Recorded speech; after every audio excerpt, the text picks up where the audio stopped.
Inicialmente, quero dar uma boa noite a vocês e transferir um abraço fraterno dos que fazem o Núcleo Espírita Jesus no Lar, no bairro da Madalena, do outro lado do esporte. É bom quando a gente ouve uma notícia dessa de 160 cestas entregue quando nós estamos vendo aí tantas pessoas comendo lixo nas ruas. E nós, graças a Deus, podemos agradecer ao Senhor, porque não estamos passando esse problema hoje. Talvez tenhamos passado em encarnações passadas, ou venhamos a passar na futura, dependendo qual o caminho que estamos fazendo nesta. O que é que estamos plantando? Dentro do plantio eu vou colher aquilo que eu plantar. O tema que fala dos laços de famílias fortalecidos pela reencarnação está no Evangelho segundo o Espiritismo, no capítulo 4, a partir do versículo 18. Mas é algo que é muito interessante para todos nós, porque tem algumas pessoas, conforme fala no próprio Evangelho segundo o Espiritismo, que acham que os laços de família são desfeitos com a reencarnação, com a desencarnação. E não existe isto. Fortalecendo os laços de família, nós vamos ter o reencontro no plano espiritual, um retorno possível numa outra encarnação. Vamos poder trabalhar por outras pessoas, aquelas que ainda não chegaram até nós. Isso é um fortalecimento. Tanto que a doutrina nos ensina que existem duas espécies de família: a família pelos laços espirituais e a família pelos laços corporais. Aquela que vem pelos laços espirituais, ela se fortalece na purificação, e aí, dentro dessa purificação, ela se perpetua no mundo dos espíritos. Por que pela purificação? A purificação significa o crescimento espiritual de cada um de nós, no plano moral, vencendo o orgulho, vencendo o egoísmo, vencendo a ambição, o ciúme. Então ele vai se fortalecendo nesses pontos e aí se perpetua no plano espiritual. Enquanto que aquele que está ainda apegado ao plano material, o espírito corporal, ligado ao corpo, esse muitas vezes são dissolvidos, eles sofrem devido ao plano moral deles. Moralmente não evoluem, e aí tem um fracasso, e vão ter que um dia, como aconteceu em Planeta de Capela, que as pessoas vieram para cá, não porque eles escolheram, mas eles vieram porque fracassaram moralmente. Evoluíram intelectualmente, mas fracassaram moralmente. E tiveram que vir para o planeta Terra a ajudar a desenvolver uma raça primitiva. Pessoas que ainda não conheciam determinadas coisas, eles trouxeram. E nós estamos passando num processo de mudança no nosso planeta. E aquele que não se observar que estamos hoje atravessando a melhor reencarnação dos últimos tempos nossos. De todas as encarnações que todos nós aqui já tivemos, esta é a melhor. E a gente às vezes pergunta, por que a melhor? Ora, porque se eu estou num planeta de expiações e provas, se eu estou encarnado aqui, tive essa oportunidade de estar aqui, de onde é que eu vim? De um planeta primitivo, de planetas mais inferiores, de planetas com vários problemas. Então esta é a melhor encarnação que nós temos, porque estamos a um passo de um planeta de regeneração. E se eu sei que estou a um passo de um planeta de regeneração, passando pelas expiações e provas, eu estou bem juntinho de um melhor. Então, com certeza, esta atualmente é a melhor. Então, não vamos desistir dela. Nós temos que lutar por ela. E lutar por ela significa lutar principalmente por nós próprios, pelas nossas mudanças. Se nós adquirirmos o hábito de lutar diariamente por algum erro, por algum defeito que nós temos, nós vamos conseguir. Nós vamos evoluir. Porque Kardec, na sua sabedoria de família, ele que sempre foi família, ele pergunta aos espíritos, se Deus criou alguns espíritos diferenciados. Os espíritos responderam na questão 115, não, todos foram criados simples e ignorantes. Ou seja, eles colocaram para Kardec que todos os espíritos foram criados da mesma maneira. Não existiu esta de ser criado um anjo separado, um arcanjo separado, não. Todos foram criados simples e ignorantes, assim como todos nós que aqui nos encontramos. E Kardec vai longe e diz assim, na questão 96 do mesmo livro dos Espíritos.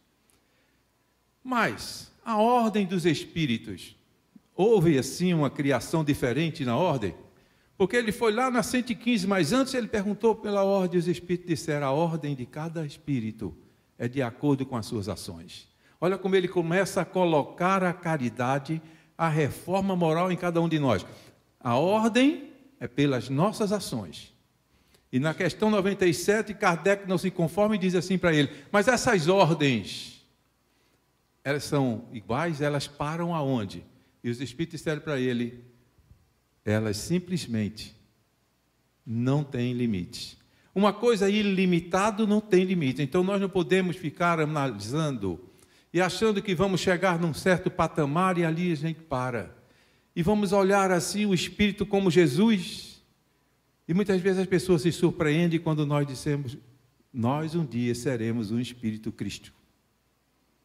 A gente olha, fica assustado, diz, não é possível?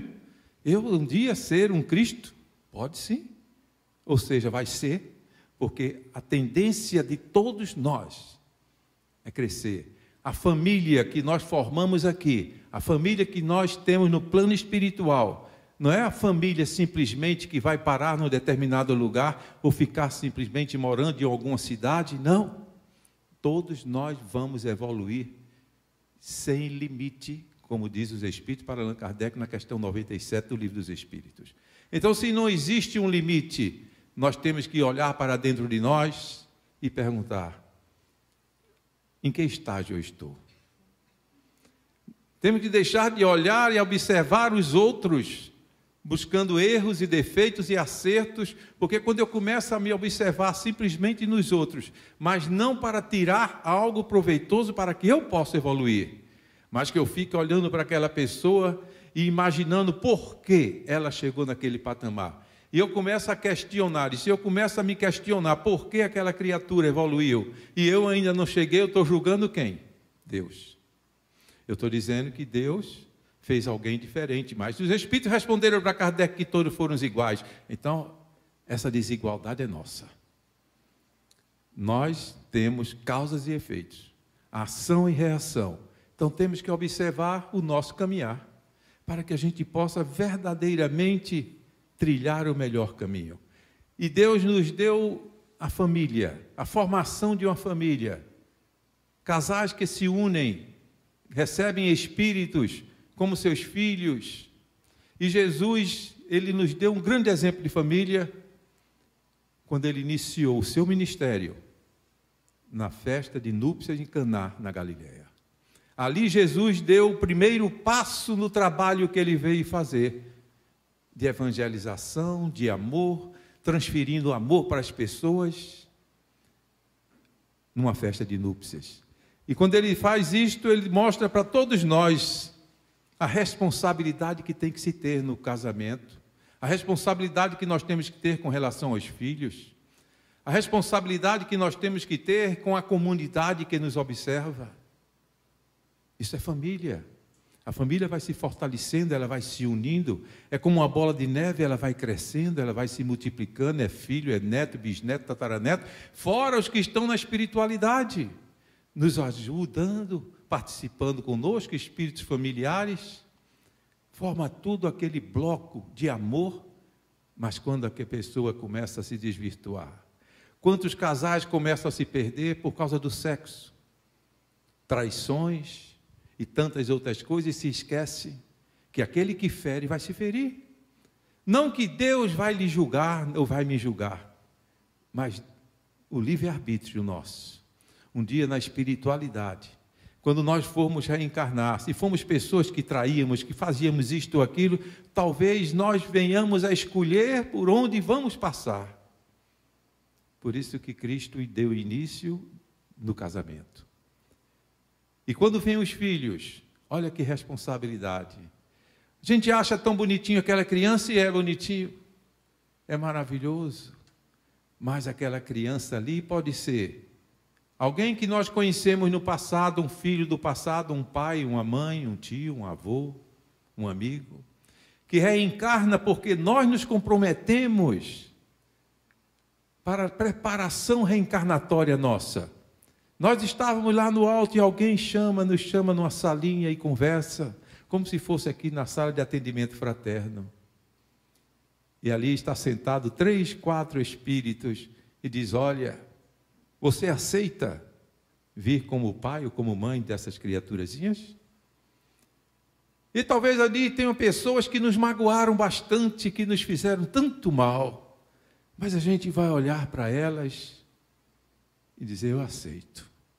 E quando nós aceitamos, reencarnamos, casamos e temos os filhos e começamos a recebê-los. E daí vem aquela pergunta quando as pessoas dizem: mas eu tenho 5 filhos, cada um pensa de um jeito. Lógico, são todos espíritos. A gênese humana é só no corporal, mas o espírito é independente. O espírito não depende de ninguém. O espírito foi criado livre por Deus para evoluir. Aí nasce uma criança que tem uma determinada personalidade, a outra tem outra personalidade. Uma é aquela criaturazinha chata que discute com a gente o tempo todo, porque talvez seja aquele espírito que nós mais magoamos no passado, e que ele vem para que através do amor da mãe, através do amor do pai, ele possa se restaurar, ele possa sair daqui um dia restaurado, melhorado, para que outras reencarnações ele possa vir bem melhor do que ele passou por aqui. Aí a necessidade dos filhos, porque os filhos, quando chegam até nós, eles vêm com vários problemas. Quantas crianças chegam com problemas mentais, problemas físicos? Porque fizeram alguma coisa, estão verdadeiramente espiando ou passando por uma prova. Quantas mães estão passando por provas ao receberem filhos com algum problema, mas o amor de mãe é um amor tremendo, dizem que é o maior amor depois de Deus. Porque a mãe, verdadeiramente, o filho está ali, o filho pode ser preso, pode ser o que for, mas a mãe é mãe, não desiste dele. E embora alguns desistem, e aí, coitadinhas, né? Vão ter que pagar depois o preço de recebê-los de volta ou sair como filho deles. Uma pergunta para o Ok.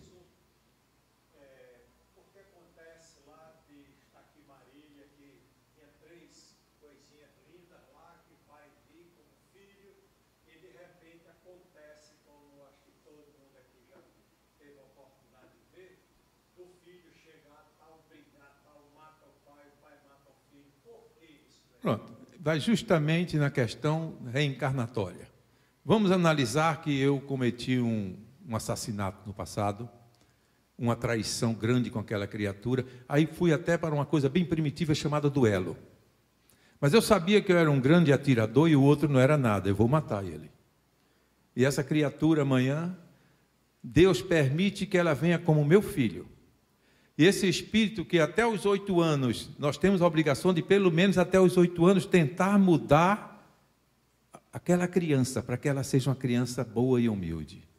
Mas aquele espírito, ele cresce e de repente aflora nele, não o sentimento do passado, ele não vai lembrar-se do passado, mas interiormente, ele sente uma repulsa por aquele pai ou por aquela mãe. A sua energia é incompatível, mas ele veio justamente para que aqueles pais o amassem tanto, que ele de repente passasse por isso. O que acontece neste caso é que muitas vezes negligencia-se a educação. Se aquele espírito já não era muito chegado a nós, mas ele reencarnou porque nós nos propomos na espiritualidade recebê-lo. Mas eu chego aqui, eu negligencio na educação. Dentro de casa, eu sou uma pessoa ignorante, que discuto, que brigo. A mãe dele pode ser aquela minha esposa hoje, ser justamente aquela que foi mãe dele, ou que foi uma madrasta. E aquele espírito aflora nele. E quando aquilo aflora, se ele não tem uma educação equilibrada, os obsessores nossos e dele vão influenciar para que aquela criatura venha praticar outro crime. Ou seja, ele usa como se fosse causas e efeitos dele. É por isso que os espíritos, muitas vezes a gente vê pai mata filho, filho mata pai, e a gente fica sem entender.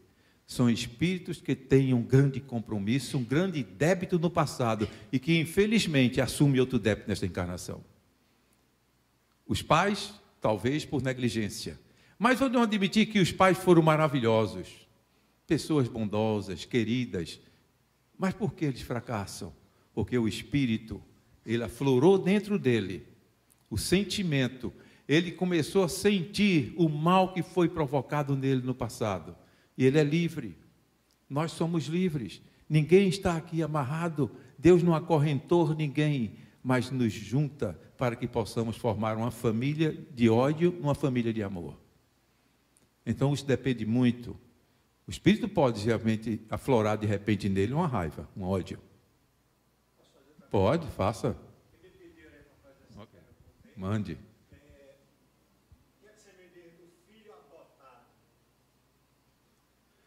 O filho adotado, na realidade, quando nós recebemos uma criança que não é do nosso corpo carnal, mas espiritualmente, tenha certeza, nós temos um compromisso com ele. Ele pode ter sido um filho no passado ou o nosso pai no passado. Ele pode ter sido alguém que nós abandonamos no passado em algum lugar. E dentro da sabedoria de Deus, que talvez já tenhamos recebido ele como filho, como pai, ele é nosso filho. E eu o abandono. E esse jovem entra nas drogas, esse jovem se desvia, porque eu pouco me preocupei com a vida dele. Eu deixei que ele fizesse o que ele quisesse, porque a criança tem que ser dominada, eu volto a falar. A criança até os 8 anos, nós temos condições de domá-la. Agora, depois dos 8 até os 15, depois dos 15, acabou. Vai ter só a personalidade dele, nós perdemos a rédea das coisas. Mas o adotivo, muitas vezes o adotivo é bem mais filho do que aquele que veio carnal. A gente olha assim, quantas mães, quantos pais a gente conhece de crianças que foram adotadas e quando alguém está doente, a mãe adoece, está velhinha, quem está na cabeceira dela? Não é o filho e a filha legítima, mas a adotiva está ali, lutando com ela, ajudando-a no dia a dia. É um filho adotivo, é um filho verdadeiro, espiritualmente aquela criatura é bem mais parente, é bem mais família daquela criatura, daquela mãe, daquele pai, do que aqueles que vieram pela primeira vez, talvez como filhos da carne. Respondeu? Então a gente continua, e aí eu me lembrei aqui de uma história que tem interessante, porque a doutrina espírita nos mostra e nos ensina muito a fazer o evangelho no lar, não é verdade? Eu creio que todos aqui fazem o evangelho no lar. Quem não faz, comece. Porque o evangelho no lar é uma das grandes bênçãos que Deus manda para nós. Chegamos em casa, abrimos o Evangelho, estudamos o Evangelho junto com a família, e o que é que está ocorrendo naquele momento? Espíritos que não são afins, espíritos que não gostam de nós, que ficam ali querendo nos obsidiar, querendo nos perseguir, no momento em que abrimos o Evangelho do lar, e que verdadeiramente estamos voltados para aquela obra, para estudar, para crescer, aqueles espíritos, ou eles se afastam, ou eles começam a ser doutrinados. Então nós começamos a ajudá-los. A nossa vizinhança toda é influenciável. Eu imagino um prédio de 20 andares, você começa a fazer o evangelho no lar no 2º andar. Uma chuva prateada, luminosa, vai descer banhando todo aquele edifício. Todas as famílias vão ser beneficiadas. O evangelho no lar. Mas o evangelho de lar tem algumas regras que nós podemos fazer a leitura, o comentário, faz meia hora, mas tenha pelo menos a obrigação, do direito de escolher um dia e um horário, porque os espíritos não podem ficar para lá e para cá, como a gente às vezes usa, alguém faz o evangelho do dia na segunda, no outro marca para a quarta, 8 horas da noite, depois passa para as 6 da manhã, e os espíritos não estão à nossa disposição, mas eles estão ali para nos ajudar. Aí eu me recordo que uma família começou a frequentar um centro espírita porque os pais não se entendiam.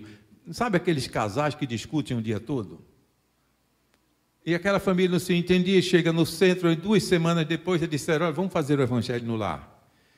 E aí ensinam o casal a fazer o evangelho, explicam tudo direitinho, e eles marcam o evangelho para uma quarta-feira, às 7 horas da noite. Todas as quartas-feiras, às 7 horas da noite. E perguntaram a eles, lá no centro, você tem filho? Tem um garotinho de 5 anos. Pronto, então você no dia também chama o menino, põe ele lá sentadinho na cadeira para que ele possa assistir, porque Jesus vai se fazer presente no Evangelho no lar.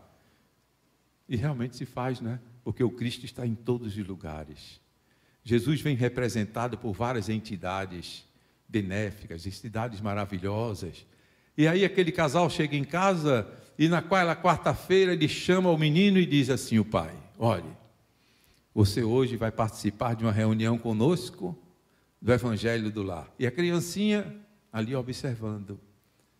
Aí disse, fique bem quietinho, porque Jesus vai vir aqui em casa. E o menino, quando ele disse isso, o menino olhou surpreso para o pai e disse, Jesus, aqui em casa? Ele disse, aqui em casa. E a criança ficou assustada. Começaram o Evangelho. Colocaram uma musicazinha de fundo antes, para que todo mundo entrasse numa sintonia. Depois abriram o Evangelho, fizeram a oração e leram o ponto. Não julgueis para não ser julgados. E aí, quando eles terminam de ler, o pai que estava ali lendo, ele abriu assim no comentário e disse, esse é um tema muito difícil de se comentar. Quando ele disse isso, a esposa disse, exatamente. Então, você está lembrado que domingo passado, um rapaz chegou aqui pedindo água e você disse que ele era um ladrão? Você julgou o rapaz, aí ele não se aguentou. Disse, e você? Que quando eu vou fazer alguma hora extra para trazer um trocadinho a mais, você fica telefonando para os meus amigos, querendo saber se eu estou na rua, se eu estou trabalhando. Aí ela soltou outro, ele soltou, começou a discussão. E a criança assustada, daqui a pouco bota as mãos no vídeo e grita, parem, parem, parem. Vocês disseram que Jesus vem aqui hoje, já imaginou se ele chega agora? E o casal deve ter ficado tremendo de vergonha, porque receberam a lição de uma criança de 5 anos. E assim somos nós. Muitas vezes nós nos perdemos dentro do lar, nos perdemos no trabalho, e muitas vezes, se a gente olhar direitinho, motivos fúteis, por nada, mas é aquela questão do orgulho ferido. A pessoa se orgulha de ser isto, de ser aquilo, outro. Nós não temos que ter este orgulho, nós temos que nos reconhecer. Quem sou eu? De onde vim, para onde vou? Quem são essas pessoas que nos cercam? Uma família como esta aqui, no Allan Kardec, isso é uma família. Ninguém está aqui por um acaso, ninguém chegou aqui simplesmente perdido, caído do céu. Nós viemos porque sentimos a necessidade de conhecer uma doutrina que mostra que a vida não acaba com a desencarnação. Uma doutrina que nos mostra que não existe um presídio para espíritos. Que não acontece nesta casa, nem em nenhuma casas espíritas sérias. Mas nós temos conhecimento que uma determinada casa espírita, até acho que foi Haroldo Dutra que contou isso, ele chega na casa e lá no quintal estava cheio de gaiolas. E ele disse, meu Deus, esse povo está traficando pássaros. Mas são espíritas, a doutrina kardecista. E ele não se conformou, daqui a pouco chega o dirigente da casa e ele perguntou, olha, eu quero ser bem sutil com você, para que são essas gaiolas?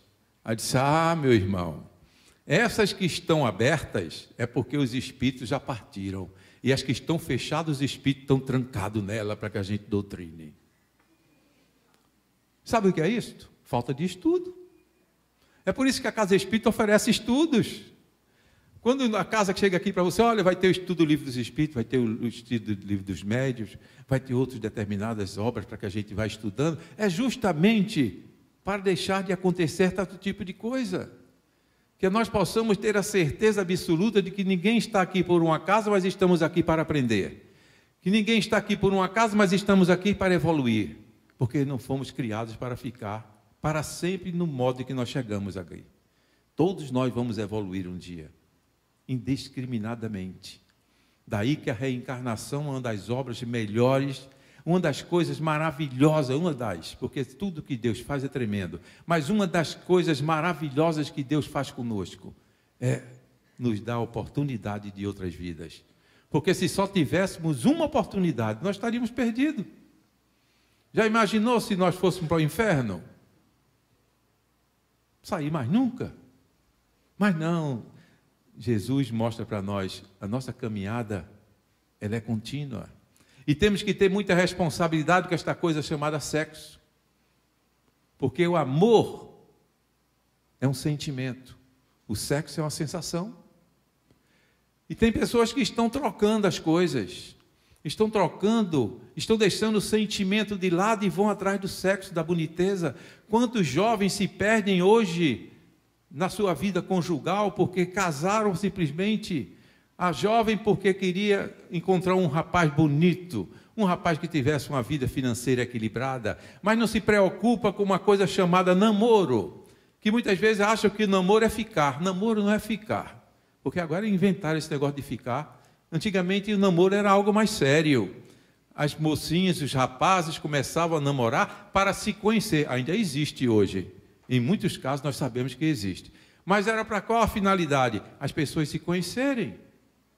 E quando as pessoas se conheciam, iam na casa de um, ia na casa de outro, e aí as pessoas começavam a conhecer o caráter da família, a religião da família, o caráter do rapaz, o caráter da moça, e aí sucessivamente podiam realmente ir para o noivado, do noivado para um casamento, porque se conheceram. Agora, quando se conhece olhando o corpo físico, se conhece olhando a vida financeira e se esquece do lado moral, está fadado ao fracasso. Mas com certeza fadado ao fracasso. Por isso que vem o namoro, o noivado e casamento, e exige de cada um de nós o respeito, porque como falamos anteriormente, vão vir quem? Os filhos, espíritos comprometidos conosco. E se eu não tenho um compromisso com o meu cônjuge, qual o compromisso que eu vou ter com aquela criança? Qual o compromisso que eu vou ter com aquele espírito que nós escolhemos no passado para vir como pai, como mãe? Não vai haver esse compromisso, vai haver um fracasso. E a gente muitas vezes diz assim, mas eu não posso, eu não vou virar santo, e ninguém está falando que vamos virar santos.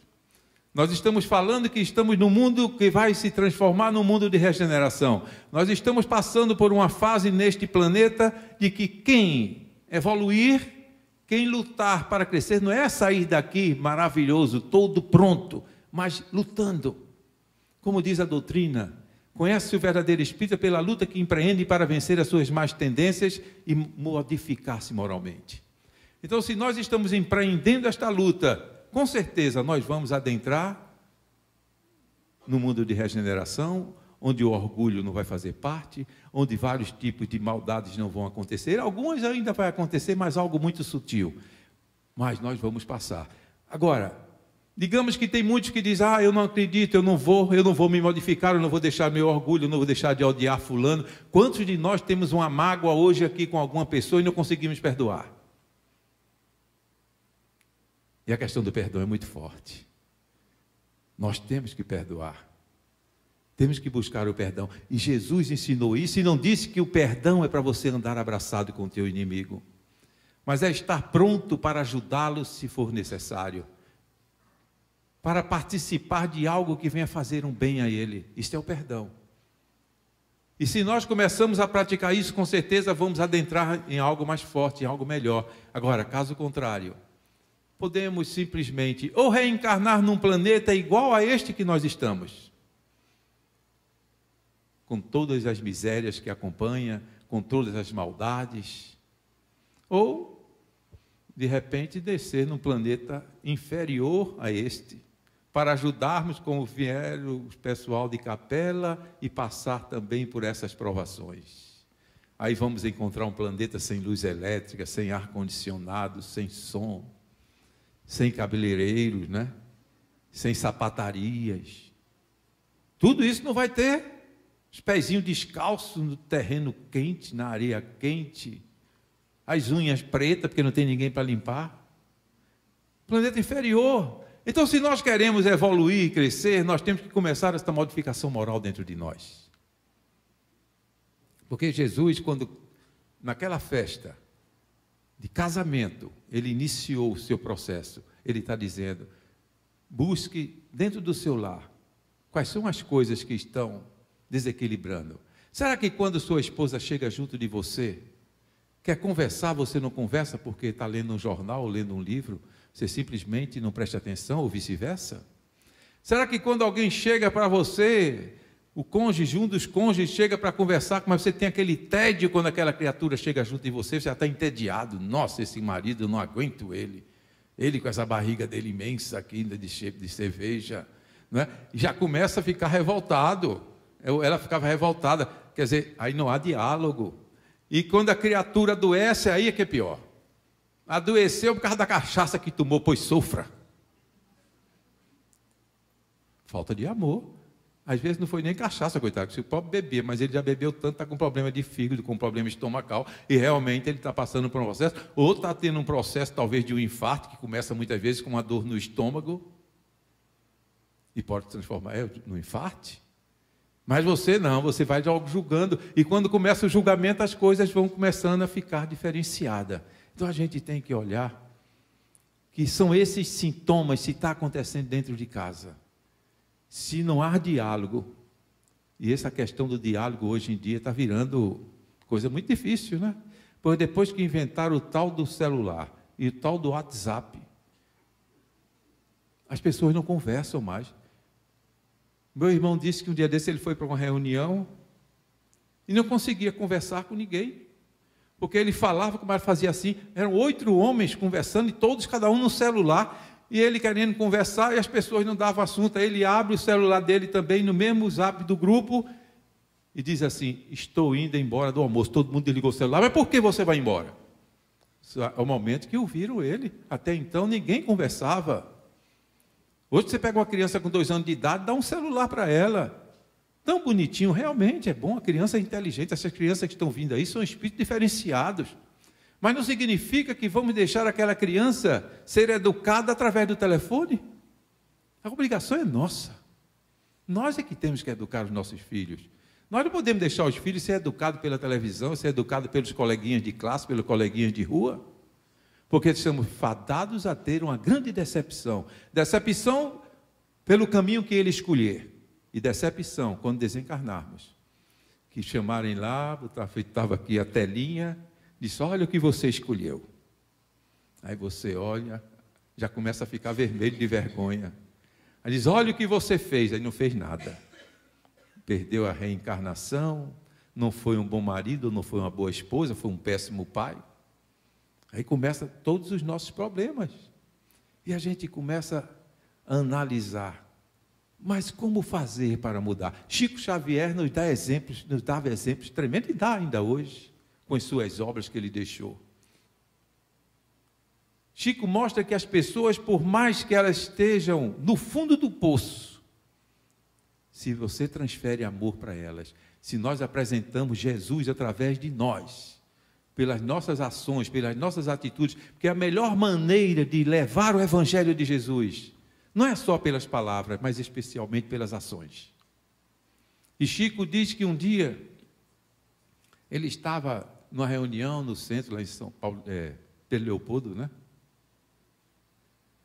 E de repente entra um grupo trazendo um senhor cego, Cecílio, totalmente ensanguentado. E Chico pergunta o que foi. Disse: o acompanhante dele na rua era um ébrio. O camarada vinha embriagado e tombou. Ele caiu de cima de um viaduto na saída de Pedro Leopoldo. E o rapaz bateu com a cabeça, já era cego. Chico ficou compadecido. Um médico que estava ali no centro se propôs logo a ajudar o homem, foi lá e medicou ele, ajudou, disse: não, eu vou ficar cuidando dele para até que ele fique bom. Mas Chico olhou que aquele homem perguntou para ele: onde é que você mora? Ele disse: eu não tenho casa, eu vivo nas ruas. E Chico alugou um quartinho, e todos os dias Chico trabalhava como caixeiro. Chico passava o dia trabalhando e à noite estava lá com ele, trocando remédio, dando banho, preparando uma comidinha. Mas ele trabalhava o dia todo e chegava à noite, também tinha que ir ao centro espírita, ele tinha que também fazer o trabalho dele espiritual no centro, e ele publica num jornalzinho lá de Pedro Leopoldo, um pequeno jornal semanal, e ele publica uma notinha: eu convido alguém que queira ajudar. Existe um cego chamado Cecílio, eu posso trabalhar com ele à noite, depois de certa hora eu fico com ele, mas durante o dia eu trabalho. Eu gostaria que alguém se propusesse a vir me ajudar, a passar o dia com ele, preparar o almoço, alguma coisa que ele precisa. Ele se acidentou, isso na nota dele, e diz: olha, não precisa Se você é espírita, católico, evangélico, qualquer outro tipo de religião, não tem problema. Se você é ateu, não tem problema. Simplesmente vem ajudar. Uma semana se passou, ninguém apareceu. Quando foi no domingo à tarde, da outra semana, 2 moças aparecem, Chico a reconheceu. E elas foram bem sinceras com ele. Disse: nós somos meretrizes, prostitutas da noite. Chico nem se preocupou. Disse: e o que vocês querem? Nós queremos lhe ajudar. O senhor trabalha de dia, nós estamos trabalhando à noite. Durante o dia nós ficaremos com ela, com ele. Nós vamos ajudar, vamos fazer o café, fazer o almoço. Se ele precisar de um banho, a gente vai dar um banho. E aí Chico aceitou numa boa, gente, feliz da vida. E aquelas moças começaram todos os dias. Pela manhã elas chegavam, entravam naquele quartinho para tomar conta do cego, e Chico ia trabalhar. À noite, quando o Chico chegava, reunia as duas, mais o rapaz, o acidentado, e dizia: vamos fazer uma oração. E ele fazia uma oração de agradecimento a Deus pelo trabalho, uma oração de agradecimento a Deus por todos que estavam colaborando com alimento, com remédios, e com aquelas 2 jovens.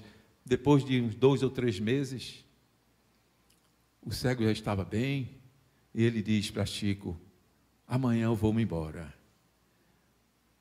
porque eu fui convidado por uma família para ir para um abrigo, e eu vou lá para este abrigo que eles estão me chamando. Aí Chico disse: tudo bem, se é melhor para você, nós te acompanharemos. E quando é no outro dia, que as moças chegam pela manhã, aí Chico comunica a elas. Elas ficam tristes. E à noite, antes que elas saíssem para as ruas, e quando o Chico chegou para fazer a oração, elas disseram: Chico, nós queremos conversar com você. Ele disse: pode falar. Ele disse: é o seguinte, esses meses que nós passamos aqui, essas orações que você fez todas as noites conosco, todos os ensinamentos que você passava para a gente, nós vamos sair deste trabalho que a gente faz.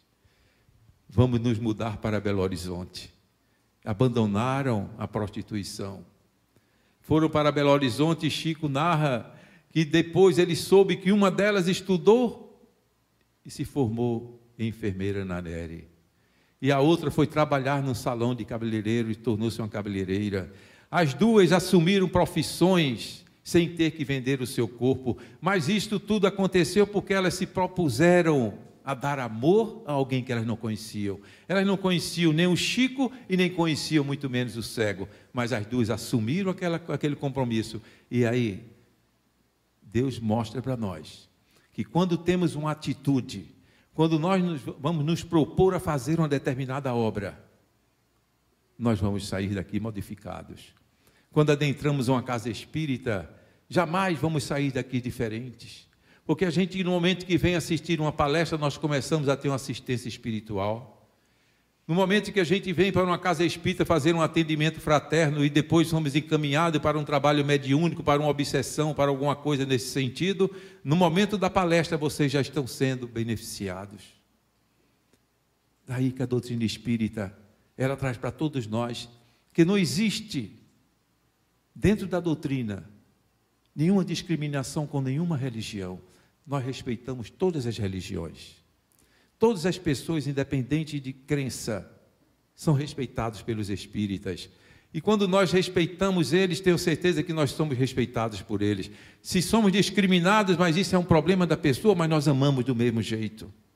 E assim nós vamos evoluindo na nossa vida, para que a gente possa fazer uma diferença. Porque no momento em que eu sei que espiritualmente nós não vamos ficar no que estamos aqui, nós vamos atingir um grau maior, porque está lá na questão 96, 97 do Livro dos Espíritos, que a ordem dos Espíritos é ilimitada, e se é ilimitada, e se ele diz na 115 que nós fomos criados todos iguais, ele não disse assim: Jesus foi criado diferente, Maria de Nazaré foi criada diferente, não, todos são iguais. Maria de Nazaré, Jesus e tantos espíritos maravilhosos, esses espíritos superiores que nós conhecemos, que trazem obras tremendas para nós, passaram por tudo que nós passamos. Só que alguns trilharam um caminho mais próximo, um caminho melhor, através do seu livre-arbítrio. Aí a gente pergunta: e como é que se adquire o livre-arbítrio?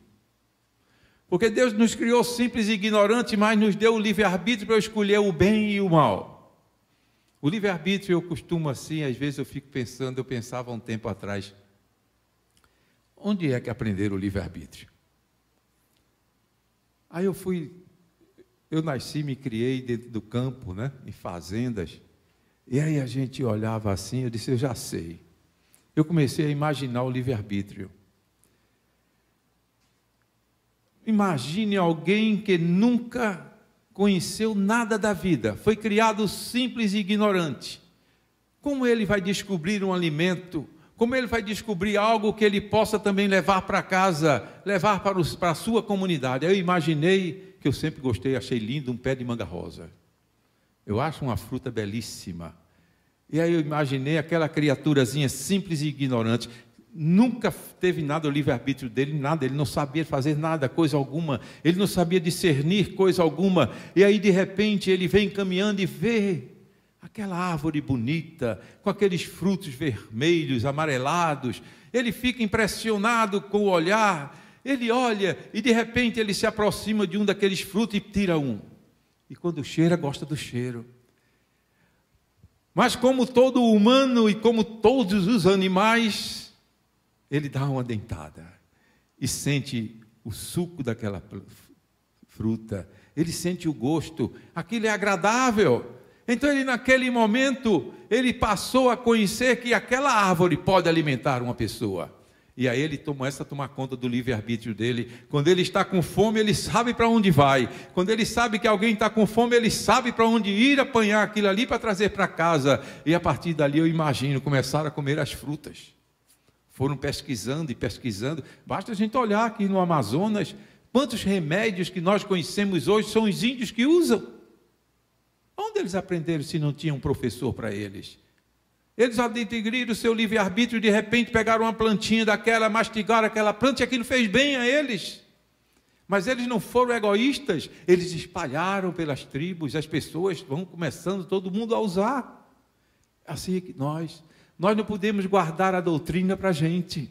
Nós não podemos aprender a doutrina e ficar com ela só para nós. Nós temos que levar adiante. Nós temos que fazer com que as pessoas conheçam o nosso pensamento, não impor o pensamento, porque a doutrina espírita não faz proselitismo, mas mostrar pela nossa reforma interior, mostrar pela maneira como nós nos comportamos perante a sociedade, perante a nossa família, família espiritual, família corporal, aquela que está ali no nosso dia a dia. Nós chegamos juntos e as pessoas podem nos observar. Eu vim de uma família católica, minha mãe é católica, dessa que reza o texto toda hora. Mas vão respeitando a doutrina pelas nossas atitudes. Todo mundo está ali bebendo lá na casa, somos 11 irmãos. A turma toda é pinguço, adoram o uísque, eu nunca vi um negócio daquele. E eu também já fui. Hoje eu chego lá, eles são os primeiros a me oferecerem suco e refrigerante, porque eles sabem que eu não vou beber. E ficam admirados e muitas vezes ficam me perguntando como é isso, como é que você deixou de fumar? Eu disse, eu deixei de fumar porque eu acredito em Deus e eu tenho certeza que os vícios só são vencidos se nós determinarmos que vamos vencer o vício. Porque quando me diziam na época para eu deixar de fumar que comesse confeito, eu quase perco os dentes. Porque era um confeito e um cigarro, um confeito e um cigarro, então o negócio estava pior. Aumentou a despesa e os dentes indo para o espaço. Aí eu vi que não resolvia. E aí foram inventando tantas coisas, bota aquela fita aqui, bota um negócio no braço, e nada resolvia, e eu fumava 4 carteiras por dia. Até que um dia, eu conheci a doutrina espírita, mais de 40 anos. Eu disse para minha mulher, para Socorro, nós vimos de Caruaru, eu tinha um pacote de cigarro no cofrezinho do carro, eu disse, me dê esse pacote aí. Estacionei o carro junto de um rio, abri os cigarros todinho, joguei tudo fora.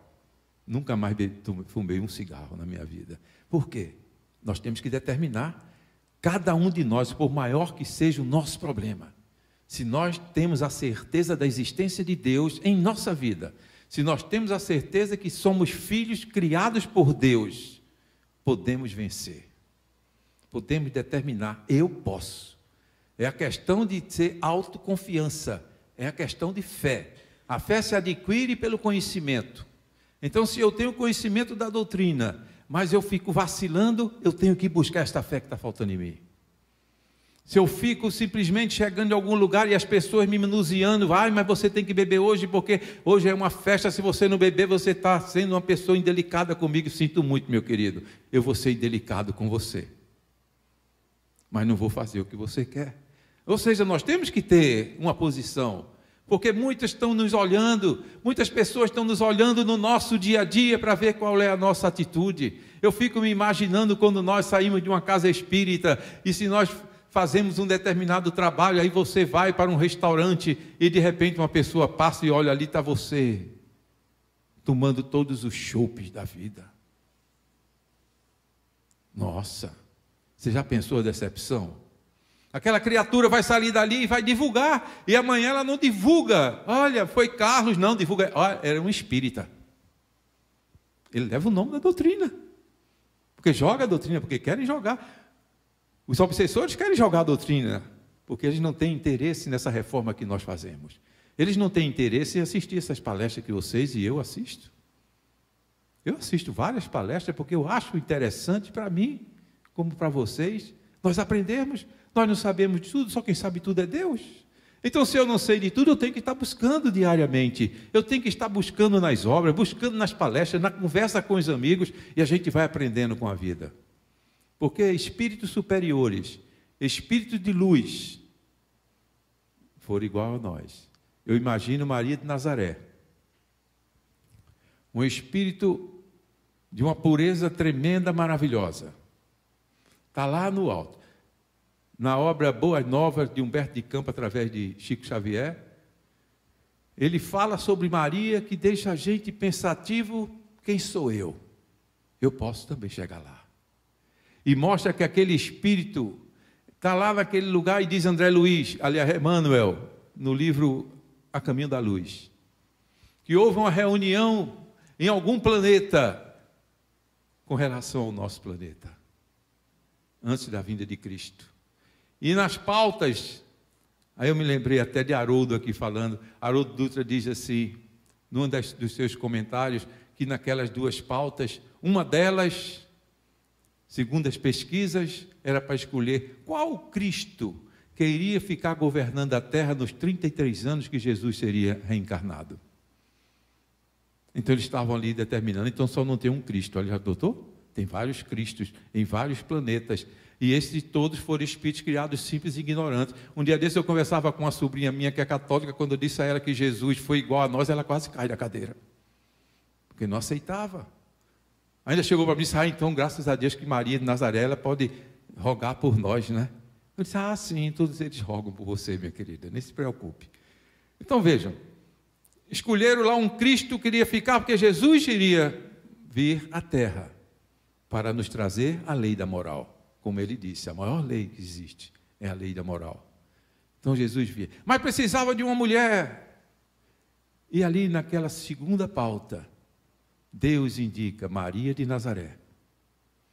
Um espírito que ainda não era um espírito crístico, mas já bem próximo. A gente pode até imaginar Maria de Nazaré dentro de uma sala, olhando para os cristos. Deve ser um negócio fora do comum, né? Ela olhando assim, já pensou que nós vamos chegar lá também, gente?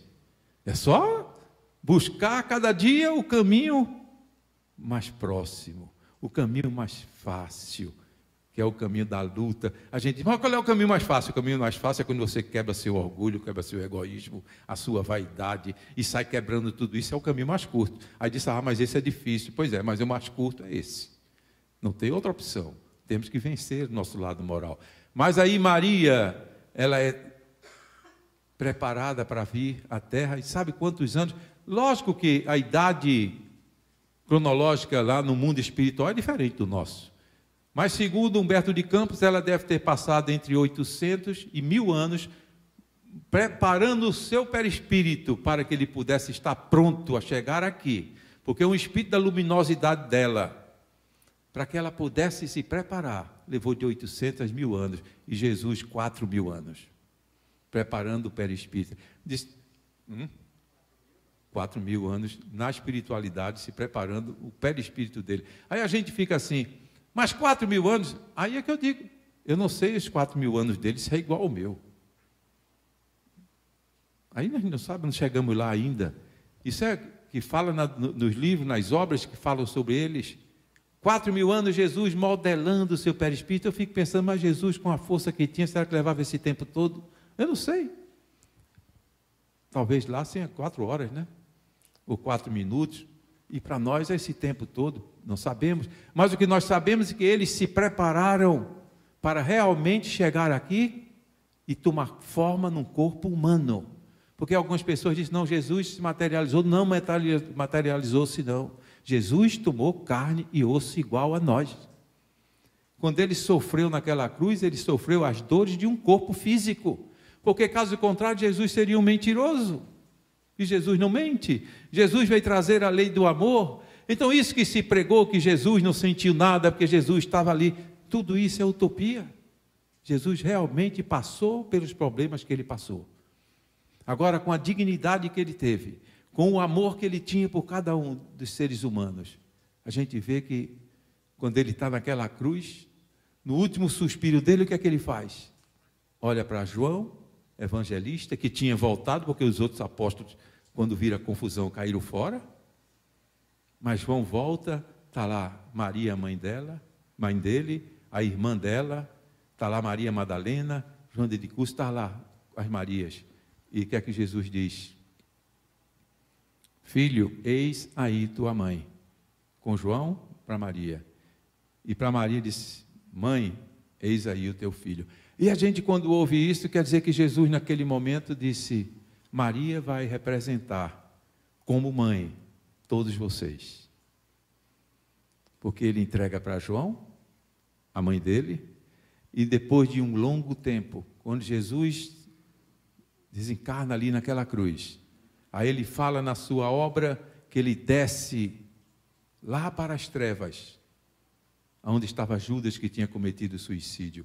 E Judas cometeu o suicídio, ele não vendeu porque ele tinha raiva de Jesus, não. Mas porque ele, como judeu, ele achava que Jesus tinha que empunhar uma espada, Jesus tinha que combater para que eles tivessem sucesso. E ele diz, nessas obras de Humberto de Campos, que Judas simplesmente disse para Maria, depois que Cristo esteve lá, pregou para aqueles que se encontravam nas trevas, e Maria de Nazaré, no dia que Jesus está lá no livro de Humberto de Campos, Boa Nova. Maria foi morar numa determinada casa de João, lá em Éfesos, e de repente, ela recebia os pedintes, e as pessoas que vinham para ser abençoadas, ela fazia uma oração, fazia um canto. E um dia elas viam que vinha se aproximando um pedinte, e ele se aproxima dela e começa a falar das boas novas, e diz para ela, eu vim buscar a tua bênção. E ela olha para ele e achou aquela voz, uma voz parecida, mas ele se aproxima e diz, me dá um abraço. Quando ela olha para as mãos, ela vê que aquelas mãos tinham sido feridas. E curiosamente ela olha para os pés e vê também os pés feridos, e ela diz, meu filho. E ele diz, minha mãe, meu pai mandou te chamar para que você seja a rainha dos anjos no meu reinado. Maria de Nazaré. E no outro dia ela desencarna. É assim que vem contando a história de Maria. História esta que a gente não encontra na Bíblia. História essa que a gente não encontra nos evangelhos sinópticos. Por quê? Porque ninguém se preocupava com a história dela. Lucas foi quem mais se aproximou, o evangelista Lucas, porque buscou conversar com ela. Ele não teve contato com Jesus, mas o contato com Maria, e muito do que ele escreveu foi conversando com Maria de Nazaré. Mas aí diz na obra que Judas continuava lá, e ela, depois do seu desencarne, ela pede para visitar alguns ambientes, e os espíritos iluminados que estavam junto com ela levaram para vários lugares, e ela pede para ir aonde estava Judas Iscariotes. Ela chega lá, Judas estava sentadinho no canto, altamente arrependido, triste, revoltado com o que tinha feito. Ela começa a falar com ele, falar com carinho de mãe, dizendo: filho, eu quero te ajudar. Ele dizia: ninguém pode me ajudar, você não me conhece, eu sou um traidor, eu traí Jesus. Eu traí aquele homem santo, como é que você pode me ajudar? Ele disse: mas eu quero te ajudar, eu quero te dar uma nova oportunidade, eu quero que você venha comigo para um determinado lugar onde você vai se preparar e vai receber uma outra mãe, você vai receber um outro corpo para que você dê continuidade à sua vida. Aí ele olha e diz: quem és tu que fala com tanto amor comigo, sabendo que eu simplesmente traí o mestre de Nazaré? Aí ela diz: Judas, eu sou a mãe de Jesus. E quando ela diz isso, ele cai em lágrimas e ali ele se abraça com Maria e ela leva Judas para o outro plano, onde ele se prepara para a futura reencarnação. Isso vem mostrar para nós a família. A família espiritual é isto aí. É a família que perdoa, é a família que busca, é a família que procura nos meios se ajudar mutuamente. Nós estamos com o corpo corporal, mas isso não significa que não sejamos espírito. Isso não significa que eu tenha que deixar de lado o meu lado espiritual, o meu lado cristão, para se dedicar só às coisas da matéria. A matéria é necessária. Deus jamais discriminou riqueza, Deus jamais discriminou que você queira andar bonito, cheiroso. Não. Deus não discrimina, muito pelo contrário. Ele nem julgar, ele julga. Deixa o julgamento para nós. Vós sois os seus próprios juízes. E é esse juiz que vem todas as noites, quando nós fazemos algo de errado, que deita no travesseiro e não consegue dormir, porque fica pensando: o que é que eu fiz? Aí vem Santo Agostinho no Livro dos Espíritos e diz: todas as noites eu faço uma análise do bem que eu fiz, do mal que eu fiz e do bem que eu deixei de praticar. Porque o mal não é só o momento que eu fiz o mal, mas é a ausência do bem. Eu tenho a oportunidade de ajudar, mas não ajudo. Isso é um mal que eu fiz. Então, Santo Agostinho começou a fazer este trabalho. Ele se preparava e fazia essa autoanálise. E é essa autoanálise que nós temos que fazer. Nós vamos sair daqui hoje, vamos tomar nosso passe, vamos sair daqui ouvindo a palavra, porque quando a gente começa a fazer uma palestra, os espíritos começam a dar intuição para o palestrante, intuição para vocês, eles começam a falar com cada um de nós, para que a gente possa se preparar, para que nós possamos cada dia mais amadurecer. O amadurecimento espiritual. Não é o amadurecimento do corpo, porque o corpo já está formado, o corpo nós já temos, é um vestimento maravilhoso que Deus deu e que diz: preserva o teu corpo, porque ele vai ajudar o teu espírito. A reencarnação tem esta grande finalidade, de fazer com que através do esquecimento do passado, sem lembrar quem é aquele filho, como foi feita a pergunta, quem é aquele filho adotivo, como foi feita a pergunta, sem que eu procure e entenda e me lembre de quem é, não. Mas através do esquecimento eu posso pegar um desafeto e carregar no colo. Eu posso pegar um grande inimigo do passado e carregar no colo. E aquele inimigo do passado, ao olhar, ao sentir o meu carinho, ao sentir o meu amor, ele vai mudar de ódio para amor. Isso acontece com doutrinações, quando se faz doutrinações numa casa espírita. Quantos espíritos são doutrinados pelo amor do esclarecedor? Mas quantos espíritos são doutrinados porque aquele que ele estava perseguindo, de repente começa a orar por ele, orar pelos seus obsessores, pedir desculpa, porque se nós temos hoje algum espírito nos perseguindo, alguns espíritos que nos odeiam, eles não estão aí de graça, nós fizemos alguma coisa. Eu costumo dizer em todas as palestras: adoro os meus obsessores, porque são eles que me impulsionam para mudar. Porque é através deles que, quando eles começam na nossa cabeça querendo que a gente se desvie para algum lugar, e eu sei que aquilo não é bom, eu já sei que são eles. Digo: meu querido, vou orar por você hoje mais ainda. Aí à noite começa a conversar: meu querido, olha, aí faço uma doutrinação com ele ali, batendo um papinho à noite, e depois vou dormir, e eu tenho certeza que ele também vai meditar. Porque eles vêm aqui numa casa como essa, eles não entraram porque a casa não deu permissão. Tudo bem, estão lá fora, mas estão ouvindo. E aí quando nós vamos sair, quando abrir as portas que a gente sai daqui, eles vão nos dar o braço. Mas se eu estou com o braço abençoado, com o coração limpo, me propondo a minha mudança interior, ele vai também começar a me olhar de lado. Ele vai dizer, eita, o negócio aqui está mudando. Aí por que é que eu não posso mudar também? Claro que pode, ele também é filho de Deus. Ele também vai um dia ser um Espírito Cristo. É isso aí. Isso é a doutrina espírita, que choca tantas outras doutrinas que nos aprisiona em algum lugar. A doutrina não aprisiona ninguém. Jesus não aprisionou ninguém. Deus muito menos não aprisionou nenhum dos seus filhos, porque Ele nos ama com o tamanho de um amor que é impossível cada um de nós avaliar. Nós só podemos avaliar uma coisa. Ele nos criou e nos deu uma grande oportunidade, através das reencarnações, para que possamos unir os nossos laços de família.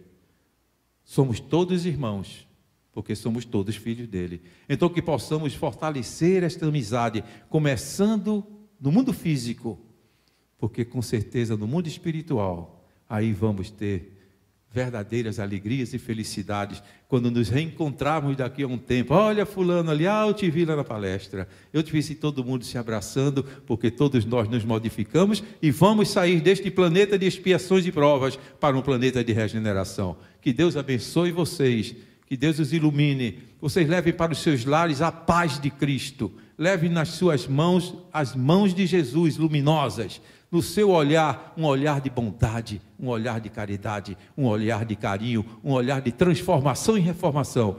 E quando você puder, alguém que está meio chateado com você, uma esposa, um esposo, um filho, uma filha, um neto, seja quem for, alguém que trabalha com você, lhe dê um abraço fraterno. E deixa que aquela criatura fique pensando, que abraço foi esse? Como é que essa criatura tem coragem de vir me abraçar? Não te preocupa com isso. Dá um abraço e diz que Jesus te abençoe. E pode sair, deixa ele lá pensar o que quiser, mas um dia ele vai lhe perguntar, por que você me abraçou? E a gente diz, porque você é meu irmão. Você foi criado por Deus. Muita paz para todos. Mais uma vez, muito obrigado pela oportunidade de estarmos nesta casa iluminada. Muita paz.